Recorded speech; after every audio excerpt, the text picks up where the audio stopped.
요한일서 5장 5절부터 12절까지 저와 성도님들 한 절씩 번갈아 가며 읽겠습니다. 예수께서 하나님의 아들이심을 믿는 자가 아니면 세상을 이기는 자가 누구냐? 이는 물과 피로 임하신 이시니 곧 예수 그리스도시라. 물로만 아니요 물과 피로 임하셨고 정언하는 이는 성령이시니 성령은 진리니라. 증언하는 이가 셋이니 성령과 물과 피라. 또한 이 셋은 합하여 하나이니라. 만일 우리가 사람들의 증언을 받을진대 하나님의 증거는 더욱 크도다. 하나님의 증거는 이것이니 그의 아들에 대하여 증언하신 것이니라. 하나님의 아들을 믿는 자는 자기 안에 증거가 있고 하나님을 믿지 아니하는 자는 하나님을 거짓말하는 자로 만드나니 이는 하나님께서 그 아들에 대하여 증언하신 증거를 믿지 아니하였음이라. 또 증거는 이것이니 하나님이 우리에게 영생을 주신 것과 이 생명이 그의 아들 안에 있는 그것이니라. 아들이 있는 자에게는 생명이 있고 하나님의 아들이 없는 자에게는 생명이 없느니라. 아멘. 교회에서 참 많이 사용하는 단어 중에 하나가 믿음입니다. 믿음의 반대말은 불신입니다. 근데 불신도 위험하지만 불신보다 더 위험한 것이 있는데 맹신입니다. 맹신은 말 그대로 눈을 감고 믿는다는 뜻입니다. 요한복음 9장에는 날 때부터 앞을 보지 못하는 맹인을 예수님께서 눈을 뜨게 하신 사건이 기록되어 있습니다. 날 때부터 앞을 보지 못하는 그 사람은 예수님에 대한 소문을 들었을 겁니다. 예수님은 이런 사람이야. 예수님이 이런 일을 하셨어. 이런저런 예수님에 대한 어렴풋한 그런 소문을 듣고 알고 있었을 것입니다. 근데 어느 날 예수님께서 그를 찾아와 주셨습니다. 그리고 그의 눈을 뜨게 해 주셨습니다. 그를 알고 있던 많은 사람들이 이렇게 질문합니다. 너 어떻게 보게 됐어? 그러자 대답합니다.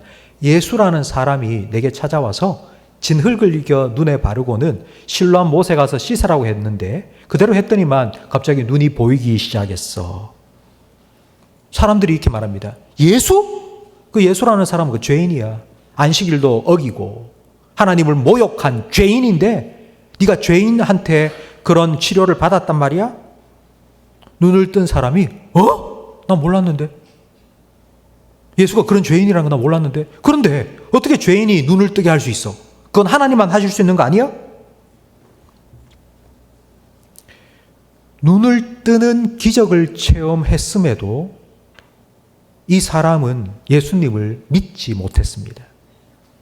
이 모든 소문을 들은, 이 일을 들은 예수님께서 그 사람을 다시 찾아가 만나 주시고 이렇게 말씀해 주셨는데 요한복음 9장 35절 말씀을 함께 화면을 보며 읽겠습니다.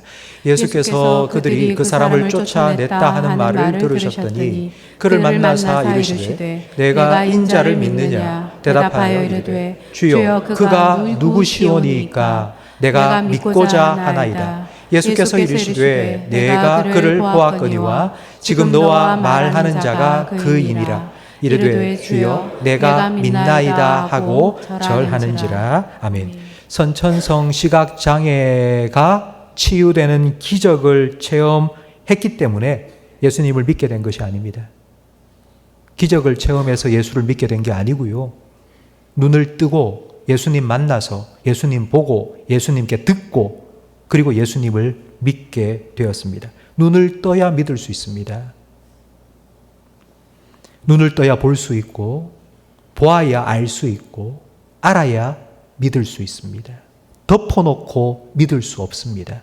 내가 뭘 믿는지 모르는데 어떻게 믿을 수 있겠습니까? 눈을 감고 걸어보신 적이 있으십니까? 제가 본당을 나가기 위해서 지금 눈을 감고 여기서 출발했다고 생각해 보십시오.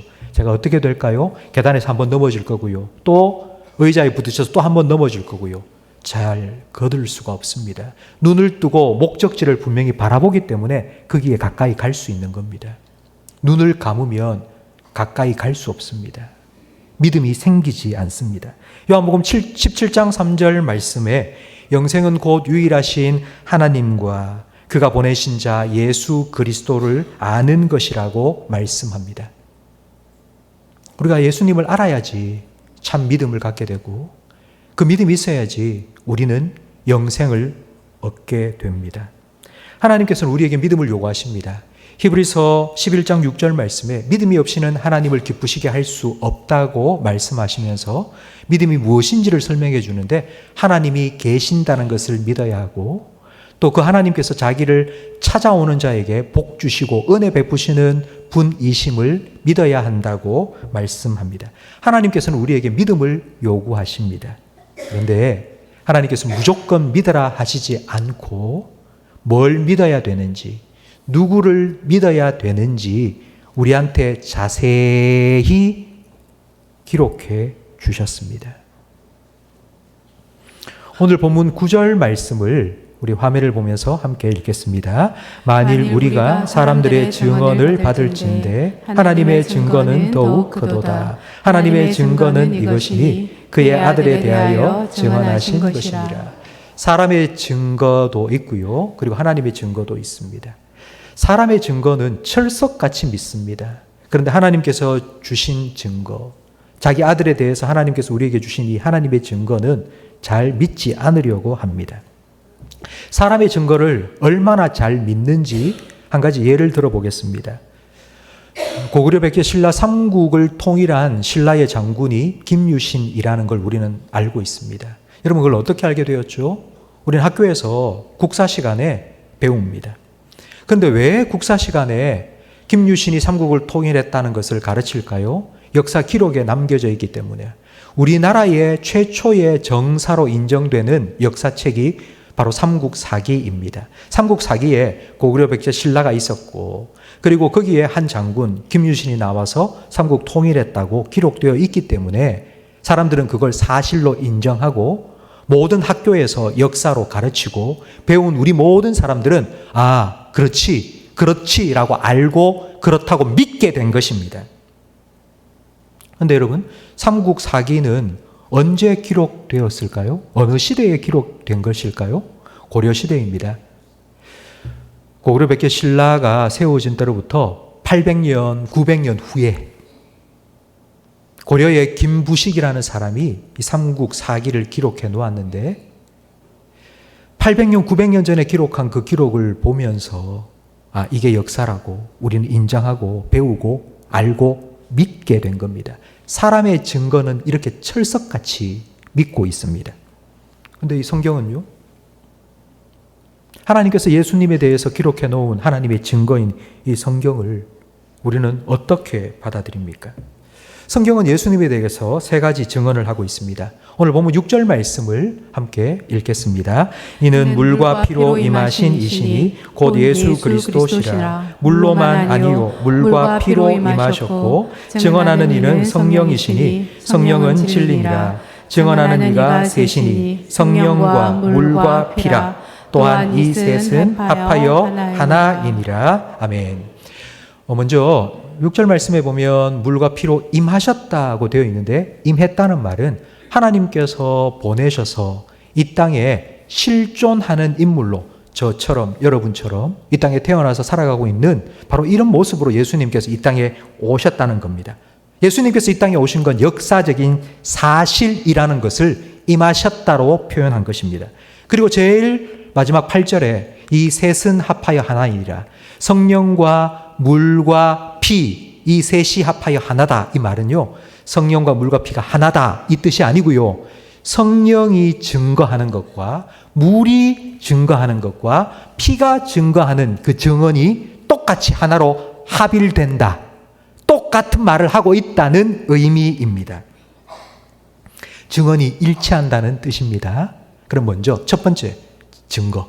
물이란 바로 예수님의 세례를 의미합니다. 예수님께서 세례요한에게 요단강에 가서 세례를 받으셨죠. 예수님의 공생애의 시작은 바로 세례입니다. 그때 어떤 일이 일어났는지 마태복음 3장 17절 말씀에 기록되어 있는데 우리 함께 읽어볼까요? 하늘로부터 소리가 있어 말씀하시되 이는 내 사랑하는 아들이요 내 기뻐하는 자라 하시니라. 하나님의 음성이 들렸습니다. 하나님의 증언이 들린 것입니다. 너는 했으면 하나님께서 예수님에게 하신 말씀입니다. 너는 이라고 하면. 근데 하나님께서 이는 이라고 했습니다. 그러면 이건 누구 들으라고 한 말일까요? 여러분한테.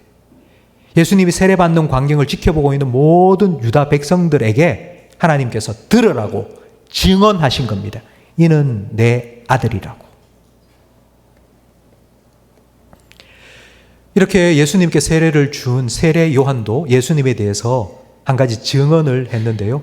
요한복음 1장 29절 말씀에 나와 있습니다. 보라, 세상 죄를 지고 가는 하나님의 어린 양이다.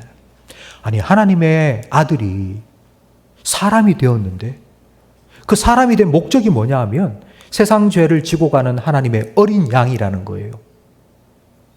이게 바로 물이 우리에게 증거하는 겁니다. 예수님께서 이 땅에 사람으로 오신 목적이 무엇인지 첫 번째 말해준 거고요. 그리고 피는, 두 번째 이 피는 바로 예수님의 죽음을 상징합니다. 예수님의 십자가를 의미하는데 예수님이 이 땅에 오신 목적을 바로 십자가로 성취하신 것을 증거합니다. 하나님의 아들이 세상 죄를 지고 가는 어린 양이 되어 십자가에 못 박혀 죽고 속죄 제물이 되심으로 우리를 구원하여 주셨습니다. 그리고 3일 만에 예수님은 부활하셔서 40일 후에 다시 하늘로 올라가셨습니다. 그래서 우리는 지금 이 땅에서 예수님을 만날 수 없고 예수님을 만질 수 없습니다. 그러면 우리는 어떻게 예수님을 믿을 수 있을까요? 우리는 어떻게 예수님을 알고 예수님을 믿을 수 있을까요? 성경입니다. 삼국사기에 기록된 김유신을 역사적인 사실로 믿고 있는 것처럼 우리는 그때에 저 이스라엘의 예수님이 태어나셔서 세례 받으시고 십자가에 못 박혀 죽으시고 부활하시고 성천하셨다는 성경의 기록을 읽으며 예수님을 믿게 된 것입니다. 아마 여러분 중에는 지금 제 설교를 들으면서 분명히 이런 생각을 하는 분이 계실 겁니다. 목사님, 성경 자꾸 보라 하지 말고 성경을 봐도 난 안 믿겨지거든요. 성경 보라 하지 말고 예수 보여주세요. 나 그럼 믿을게. 성경 보라 하지 말고 예수를 한번 보여주면 내가 그보다 더 확실하게 믿을 수 있는 방법이 뭐가 있겠습니까? 예수 좀 보여주세요. 믿을게. 우리는 예수님을 보고 예수님을 직접 만나고 예수님 만지고 그러면 확실한 믿음을 갖게 될 것이라고 생각하는데 그렇지 않습니다. 예수님 부활하심을 믿지 못하고 실망하여서 자기 고향 엠마오로 내려가고 있던 두 제자를 부활하신 예수님께서 만나 주셨습니다. 부활하신 예수님께서 부활을 믿지 못하는 그 두 제자에게 이렇게 말씀하셨는데요. 누가복음 24장 25절 말씀에 보니 이렇게 말씀하십니다. 이르시되 미련하고 선지자들이 말한 모든 것을 마음에 더디 믿는 자들이여, 그리스도가 이런 고난을 받고 자기의 영광에 들어가야 할 것이 아니냐 하시고 이에 모세와 모든 선지자의 글로 시작하여 모든 성경에 쓴 바 자기에 관한 것을 자세히 설명하시니라. 부활을 믿지 못하는 두 사람에게 부활을 가장 확실하게 믿도록 만들어줄 수 있는 방법은 내가 예수인데 내 손에 못자국 만져보고 내 옆구리에 창자국 한번 넣어봐. 그러면 가장 쉽고 빠르게 믿도록 만들 수 있지 않겠습니까? 근데 예수님은 그 방법을 사용하지 않으셨습니다. 성경을 하나하나 설명을 해 주시기 시작한 겁니다. 설명했다는 말을 다르게 표현하면 설득한 것입니다. 성경을 하나 읽으니 에이 뭐 이런 일이, 또 하나 성경을 읽어주면서 맞잖아. 아닌 것 같은데요? 왜 이런 거예요? 이게 맞아요? 또 질문을 하면 예수님께 성경을 통하여 대답을 해 주셨습니다. 이렇게 오랜 시간을 거쳐서 성경 말씀으로 하나하나 설명하고 설득하면서 그 부활을 믿지 못했던 제자들이 그렇구나. 이렇게 된 거구나. 이해하고 깨닫고 믿게 되었습니다. 이 과정은 오래 걸립니다. 오래 걸리지만 확실합니다. 성도 여러분, 우리는 내가 무언가를 체험하고 경험하면 그것으로 인해서 믿음이 확실하게 생길 거라고 생각하는데 착각입니다. 왠 줄 아세요? 우리의 경험은 너무 쉽게 사라지기 때문입니다. 저는 요즘 깜빡깜빡 잘합니다. 어제 뭘 먹었는지 한참 생각해야지 생각이 납니다. 여러분 한 달 전에 제가 뭘 했는지, 1년 전에 여러분 뭘 했는지 기억하십니까? 아니요, 못합니다. 경험은 그런 것입니다. 경험은 금방 사라집니다. 잊혀집니다.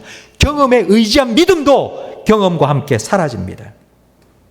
그래서 예수님께서는 부활하신 후 40일 동안 제자들을 찾아 만나셔서 만져봐라, 믿어라 하지 않으셨습니다. 설명해주고 말씀해주시고 설득하시며 성경 말씀에 근거한 믿음을 갖도록 하신 겁니다. 여러분 만약 기적과 체험을 통해서 믿음을 갖게 된다면 가장 믿음이 좋은 민족은 이스라엘 민족이 되어야 하죠. 출애굽을 했습니다. 홍해가 갈라졌고요. 열지양이 떨어지는 걸 목격했습니다. 매일매일 아침마다 만나가 내려오는 기적을 맛보았습니다. 그런데 하나님께서는 그 이스라엘 백성을 향하여 이렇게 말씀하시죠. 이 목이 곧고 완악한 백성들이여. 정말 체험과 기적이 믿음을 준다면 이스라엘 민족이 가장 믿음이 좋은 민족이 되어야 합니다. 근데 아닙니다. 틈만 나면 아유 돌아가자, 애굽으로 돌아가자, 괜히 나와가지고 아유 힘들어 죽겠네, 돌아가자. 이런 불신앙과 불평과 원망만 해댔습니다. 로마서 10장 17절 말씀에 보면 믿음은 들음에서 나며 들음은 그리스도의 말씀으로 말미암았느니라고 하십니다. 믿음은 경험으로 말미암지 않습니다. 믿음은 들음으로 말미암습니다. 하나님의 말씀, 하나님의 증거, 하나님이 예수님에 대하여 말씀하신 이 성경 말씀을 통하여 우리는 이 말씀을 들음으로 믿음이 생깁니다. 그러면 그때에는 예수님께서 제자들에게 성경을 풀어서 설명을 해줘서 제자들이 깨닫고 믿음을 가졌다면 지금은요. 지금 예수님께서 이 땅에 안 계시지 않습니까? 그럼 누가 이 성경을 우리에게 풀어줄까요? 성경 말씀을 가지고 설득시켜 주시고 믿음을 갖도록 만들어 주시나요? 예수님 안 계시는데? 여러분 혹시 목사님이요 할 수 있지만 아니요, 저는 아닙니다. 제가 아니고요. 예수님께서는 예수님이 하실 그 일을 대신할 또 다른 한 분 보내주셨습니다. 요한복음 14장 26절 말씀을 함께 읽겠습니다. 보혜사 곧 아버지께서 내 이름으로 보내실 성령, 그가 너희에게 모든 것을 가르치고 내가 너희에게 말한 모든 것을 생각나게 하리라. 예수님께서 성령에 대해서 말씀하신 첫 번째는 바로 보혜사입니다. 보혜사는 도우미라는 뜻입니다. 성령님은 도와주시는 분입니다. 도와준다는 말이 어떤 의미인지 이야기를 하나 들려드리겠습니다. 아들이 이제 3발 자전거를 떼고 2발 자전거를 타고 싶어 합니다. 그 아들을 데리고 공원에 가서 자전거를 타는데 자꾸 넘어지는 거예요. 보다 못한 아버지가 야, 너 안 되겠다. 너 자꾸 넘어지고 내 뒤에 타. 그리고는 아빠가 그 자전거를 타고 뒤에 아들을 태우고는 휙 돌고는 집에 가버린 겁니다. 여러분 그렇게 하면은 그 아들이 자전거를 타는 법을 배울 수 있을까요? 못 배우죠. 도와준다는 건 넘어지려고 할 때 뒤에서 꼭 붙잡아 주는 겁니다. 성령님은 도우미이십니다. 성령님은 대신해 주는 분이 아니고 도와주시는 분입니다. 근데 우리는 자꾸 착각합니다. 감나무 밑에 입을 쩍 벌리고 앉아서 성령 충만 주시옵소서. 그러면 내가 기도도 더 잘하고 성경도 더 열심히 읽고 예배도 더 잘 드리고 그렇게 될 것 같아서 성령 충만 주시옵소서. 입 벌리고 감 떨어지기를 기다리고 있는 거예요. 성령 충만 안 주셔서 내가 기도도 안 하고 성경도 안 읽는다는 거예요. 그렇지 않습니다. 성령은 도움이십니다. 도와주시는 분입니다. 대신해 주시는 분이 아닙니다. 내가 예배 드려야지 영과 진리로 예배 드릴 수 있도록 은혜 주시고요. 내가 기도해야지 마땅히 기도할 바를 가르쳐 주시고요. 내가 복음을 전해야지 할 말을 입에 넣어 주십니다. 내가 성경을 읽어야지 성령님께서 가르쳐 주시고 깨닫게 하시고 믿음을 주십니다. 내가 해야죠. 도와주시지. 이렇게 성령님께서는 하나님의 아들이신 예수님에 대해서 기록된 하나님의 말씀 성경을 통하여서 우리에게 증거하십니다. 바로 이게 오늘 본문 8절까지의 의미입니다. 근데 이제 4번째 증거가 남았어요. 마지막 4번째 증거. 하나님이 계시고 예수님이 어떤 분이신지를 증거하는 4번째 증거가 무엇인지 10절 말씀에 나와 있는데 우리 10절을 함께 읽겠습니다. 하나님의 아들을 믿는 자는 자기 안에 증거가 있고 하나님을 믿지 아니하는 자는 하나님을 거짓말하는 자로 만드나니 이는 하나님께서 그 아들에 대하여 증언하신 증거를 믿지 아니하였습니다. 네 번째 증거는 바로 하나님의 아들을 믿는 자가 자기 안에 갖고 있는 증거예요. 쉽게 말하면 바로 성도예요, 성도. 그 예수님을 믿고 살아가는 성도가 바로 증거, 네 번째 증거입니다. 그 증거를 가지고 살아가는 우리가 예수님에 대한 네 번째 증거입니다. 앞에서 말한 제가 말씀드린 세 가지는 객관적인 증거입니다. 그리고 마지막 네 번째 이 증거는 주관적인 증거입니다. 근데 이 순서가 중요합니다. 객관적인 증거를 가진 우리가 우리의 주관적인 삶의 자리에서 그 증거를 가지고 우리의 상황과 우리의 성격에 맞게 살아가야 합니다. 근데 이 순서가 거꾸로 뒤집히면 절대로 안 됩니다.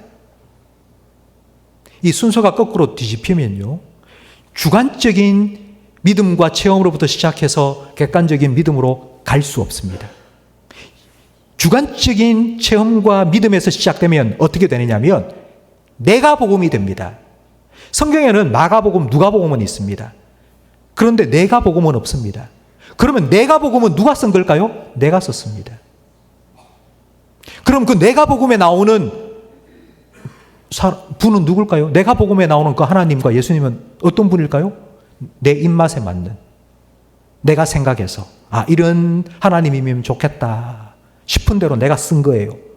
그리고는 내가 그 하나님을 믿고 그 예수님을 믿는 거예요. 이단이 이렇게 발생합니다.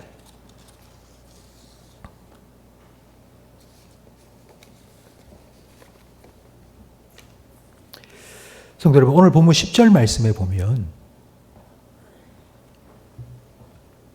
하나님을 믿는 자가 있는데 하나님을 믿지 않는 자도 있다고 말합니다. 하나님을 믿지 아니하는 자는 하나님을 거짓말하는 자로 만든다고 말씀합니다. 이 자리에 계신 성도님들은 다 하나님 믿고 예수님 믿고 내가 복음이 아니라 마가복음, 누가복음에 나온 대로 그 말씀대로 하나님 예수님을 믿죠. 근데 우리가 이 믿음을 다른 사람에게 전할 때에 예수님 믿으세요 하면은 사람들은 그게 어디 있어? 뭐 창조? 그런 게 어디 있어? 진화됐지. 죽은 예수가 살아났다고? 과학적으로 말도 안 되는 소리 하지 마. 그건 너 정신이 이상하게 된 거야. 그걸 믿는 사람이 이상한 거야. 믿지 않는 사람들이 많습니다. 그럼 믿지 않는 사람은 왜 안 믿는 걸까요? 여러분, 안 믿는 사람은요, 내가 믿음이 없다고 말하지 않습니다. 그 사람들은 이렇게 말하는 거예요. 하나님이 거짓말했다고. 그런 일 없는데 하나님이 거짓말한 거라고. 내가 믿음 없다는 말은 안 하고 하나님이 거짓말한 거고 하나님이 잘못한 거고 하나님이 못 믿을 분이라고.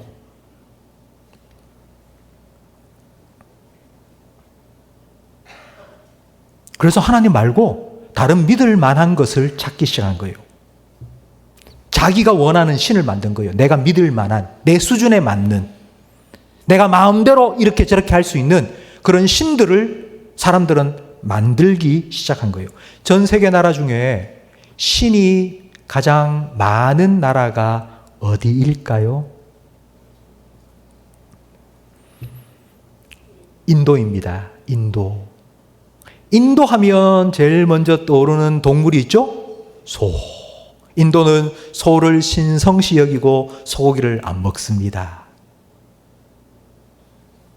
제가 좋아하는 텔레비전 프로그램이 세 가지가 있는데요. 생로병사의 비밀, 세계 테마 기행, 그리고 또 하나가 벌거벗은 세계사. 얼마 전에 벌거벗은 세계사에서 인도에 대한 이야기를 쭉 하더라고요. 그래서 제가 관심을 가지고 봤습니다.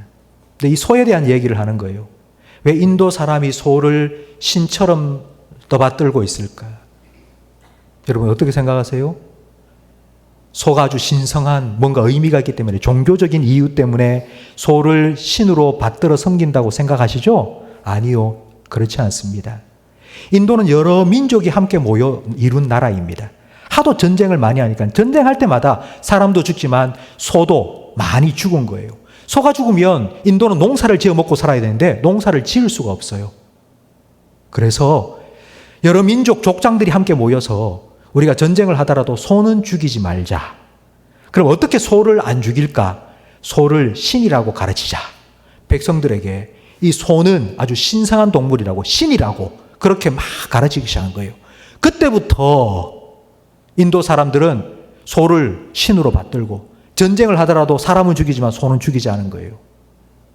제가 그 설명을 듣고 정말 이 코웃음이 나왔습니다. 내 필요에 따라 내 입맛에 맞추어서 신을 하나 둘 만든 게, 인도에는 3억 개의 신이 있습니다. 3억 개. 네가 만든 신 나는 별로 원치 않는다. 내 신을 또 만든 거예요. 이 신은 조금 내가 볼 때는 이게 조금 모자란 것 같아. 그래서 내가 또 하나를 만든 거예요. 여러분, 테레사 수녀가 인도에서 많은 사역을 했다는 거 알고 계시죠? 테레사 수녀가 정말 하나님의 마음으로 예수 그리스도의 심장을 품고 인도의 나병 환자들을 섬기고 있을 때 늘 그 앞에 와서 계속하여서 테레사 수녀를 향하여서 욕하고 신의 뜻을 어기는 여자라고, 악녀라고 그렇게 계속 방해했던 사람이 있습니다. 왜 그 사람은 테레사 수녀를 방해한 줄 아세요? 자기가 믿는 신은 이 나병 환자에게 나병을 주어서 고통을 당하게 만들었는데, 고통을 당하도록 내버려둬야 되는데, 근데 테레사 수녀가 그 고통을 자꾸 치료해주고 그게 신의 뜻을 막는 거라고, 신의 뜻을 막지 말라고, 내가 믿는 신의 뜻을 당신이 왜 자꾸 막고 있냐고. 여러분, 오늘날 우리가 살아가는 이 시대에 많은 사람들이 종교를 선택하는 기준이 무엇일까요? 어떤 기준으로 종교를 선택할까요? 많은 종교들이 있거든요. 근데 요즘 젊은 사람들은 종교를 선택하는데 이런 기준으로 선택하는 거예요. 내가 어느 절에 가서 그 불법 내가 들어보니까 내 마음이 얼마나 편안하고 정말 그 말 한마디 한마디가 내 마음에 와닿더라.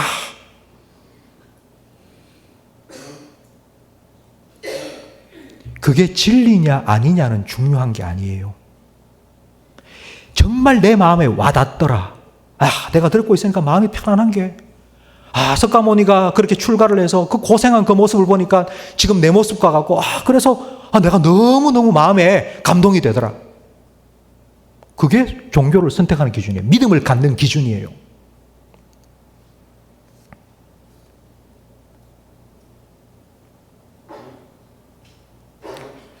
은연중에 이런 생각들이 우리 교회 안에, 우리 예수 믿는 사람들 안에도 스며들어와 있습니다. 내가 지금 뭔가를 하고 싶은 거예요. 그래서 기도를 하는데, 하나님 이거 꼭 되게 해주세요. 하나님 이건 정말 안 일어나게 해주세요. 이거 안 되게 해주세요. 기도를 한 거예요.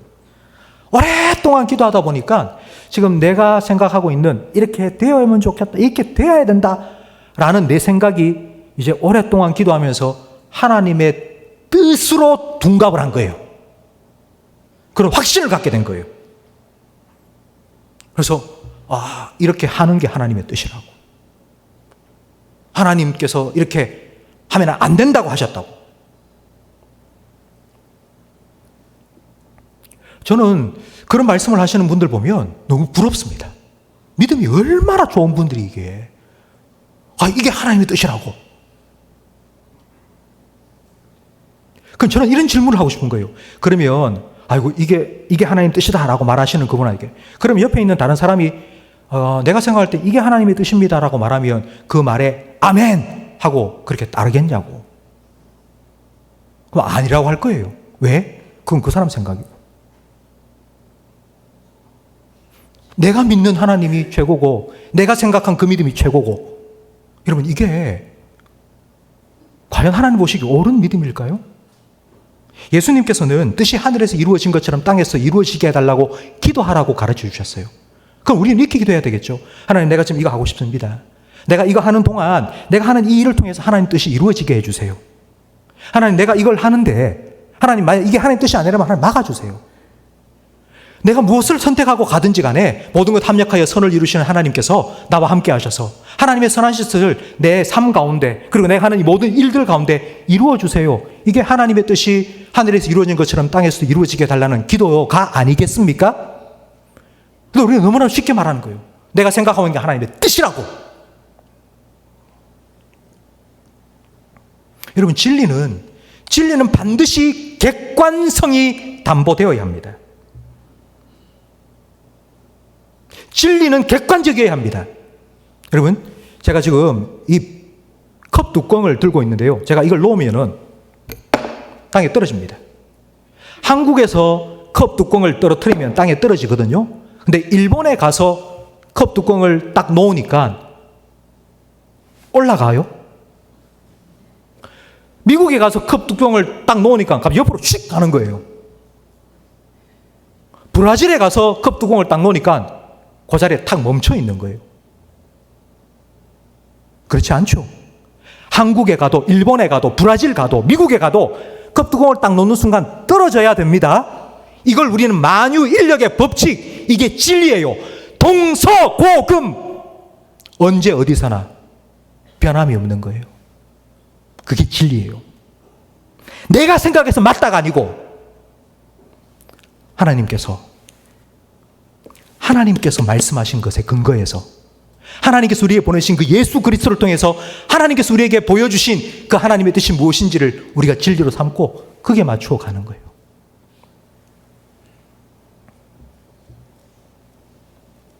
그 객관적인 진리가 내 안에 들어와서 그 객관적인 진리에 이제 내 생각과 내 감정과 내 느낌과 내 인생관과 내 가치관을 맞추어서 살아가는 게 주관적인 믿음의 증거예요. 이때까지는 내가 생각하는 게 다 옳은 줄 알았어요. 내가 경험한 게 다 맞는 줄 알았어요. 내가 기도한 게 하나님의 뜻이라고 난 생각하고 살았어요. 근데 그게 아니고 하나님께서 말씀하신 대로 하나님의 뜻이 무엇인지 그 진리를 알고 나니까 이제 거기에 맞추기 시작한 거예요. 근데 이 과정이 너무 힘든 거예요. 성도 여러분, 우리가 영적인 전쟁을 지금 하고 있습니다. 영적인 전쟁이 벌어지는 건 나와 내 남편과 싸우는 게 아니고요. 나와 내 자녀와 싸우는 게 아니고요. 내 안에서 내 생각과 내 느낌과 내 감정과 내 경험과 하나님의 말씀과 싸움이 일어나고 있는 거예요. 고린도후서 10장 4절 말씀을 함께 읽어보겠습니다. 우리의 싸우는 무기는 육신에 속한 것이 아니요 오직 어떤 견고한 진도 무너뜨리는 하나님의 능력이라. 모든 이론을 무너뜨리며 하나님 아는 것을 대적하여 높아진 것을 다 무너뜨리고 모든 생각을 사로잡아 그리스도에게 복종하게 하니. 우리가 지금까지 살아오면서 우리 마음속에는 견고한 진이 탁 자리 잡고 있습니다. 내가 지금까지 살아오면서 내가 살아온 내 삶의 경험이나 내가 습득한 지식이나 그런 것들이 내 인생관이 된 거예요. 나는 이렇게 생각한다. 나는 이게 맞다고 생각한다. 그게 견고한 진이 딱 되어 있는 거예요. 누가 뭐라고 해도 아니야. 그거 틀렸어. 근데 그걸 하나님께서 말씀을 통하여 계속 견고한 진을 깨부순다고요. 근데 그걸 계속 싫어하는 거예요. 막을. 지금 이 순간에도 일어나고 있는 거예요. 아, 목사님 듣기 싫어요. 고마하세요. 목사님 듣기 싫어요. 지금 이 순간에도 계속하여 지금 이런 전쟁이 내 안에서 일어나고 있는 거예요. 근데 그 견고한 진을 하나님의 말씀이 무너뜨리겠다고.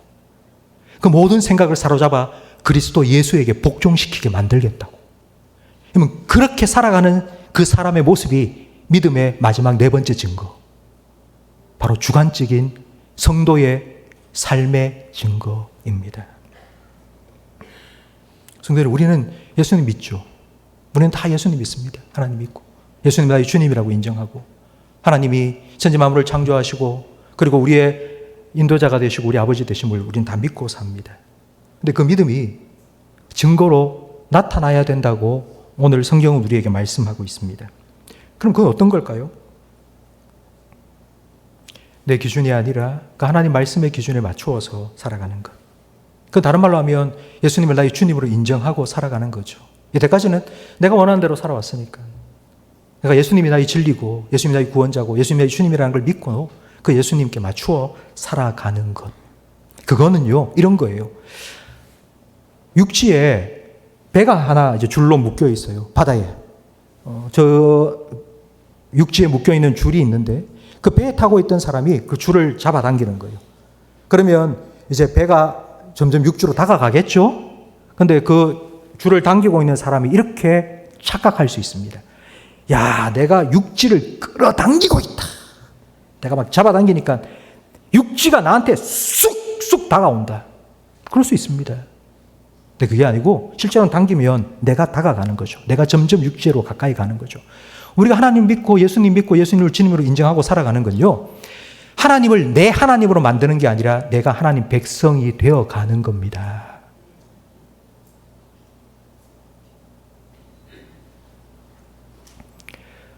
목요일 날 우리 시공회사와 계약을 체결했는데 그 계약 체결에 공증을 하기 위해서 변호사 한 분이 참석했습니다. 그분은 서울에 있는 빅3 대형 로펌의 변호사입니다. 그분이 내려와서 막 서류를 준비하고 하시면서 시공사 대표에게 혹시 술도 안 먹고 담배도 안 피고 하시는데 대표에게 혹시 교회 다니십니까? 사실 저 교회를 안 다닙니다. 갑자기 교회 건축을 하시면 하나님 복 주실 텐데 꼭 교회 나오고 예수 믿고 하나님 믿고 복 받으세요. 저는 깜짝 놀라서 목사도 그런 얘기를 안 꺼내고 있는데 갑자기 탁 앉자마자 막 갑자기 변호사님이 예수 믿으라고. 제가 다 마치고 식사를 같이 하고 그분이 서울로 가야 되기 때문에 역까지 제가 운전해서 모셔다 드렸거든요. 가면서 물었어요. 변호사님, 그래 목사도 안 하는 말을 앉자마자 그래 그 얘기를 뭐 꺼내고 하십니까? 그분이 뭐라고 얼마 전에 자기가 다니는 교회에서 특별 새벽 기도가 있었는데 그때 목사님 말씀을 들으면서 자기가 그때 큰 깨닫게 되었고 내가 입으로만 예수님을 주님이라고 부르는 게 아니라 정말 내가 내 모든 교회에서만이 아니고 내가 변호사로 일하는 과정 속에서도 예수님을 나의 주님으로 인정하고 살아야 되겠다. 그래서 계약을 하든지 뭐 하든지 딱 앞에 서서 제일 먼저 나 예수 믿는다고 그렇게 말을 해놔야지 그 이후에 계약을 체결하고 뭐 서류를 만들고 하는 데에서도 자기가 예수 믿는 사람답게 계약을 진행할 수 있더라고. 안 그러면 자꾸 숨긴대요. 내가 이걸 숨기고 그래서 더 싸움을 붙이고 더 돈을 많이 벌게 만들고 싶고 그런 마음이 자꾸 생기기 때문에 내가 먼저 입을 열어서 예수 믿으세요. 나 교회 다닌다고. 그렇게 딱 말을 해놔야지 그 다음부터 내가 예수 믿는 사람처럼 살게 되더라고. 제가 깜짝 놀랐어요. 성도 여러분, 우리가 예수님 믿고 산다는 것이 어떤 것인가?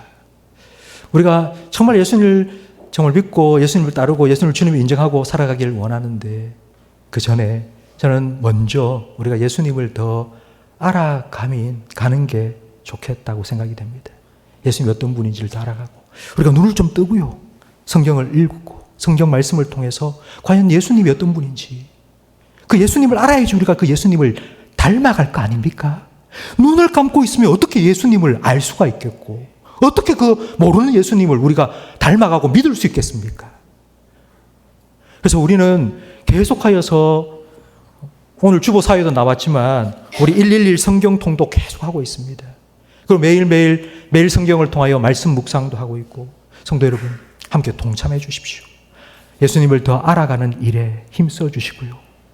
그 예수님을 더 알아가고 그 예수님을 더 사랑하고 그 예수님을 더 가까이 하고 그 예수님을 더 닮아가는 여러분과 저의 삶이 되기를 예수님 이름으로 축복합니다.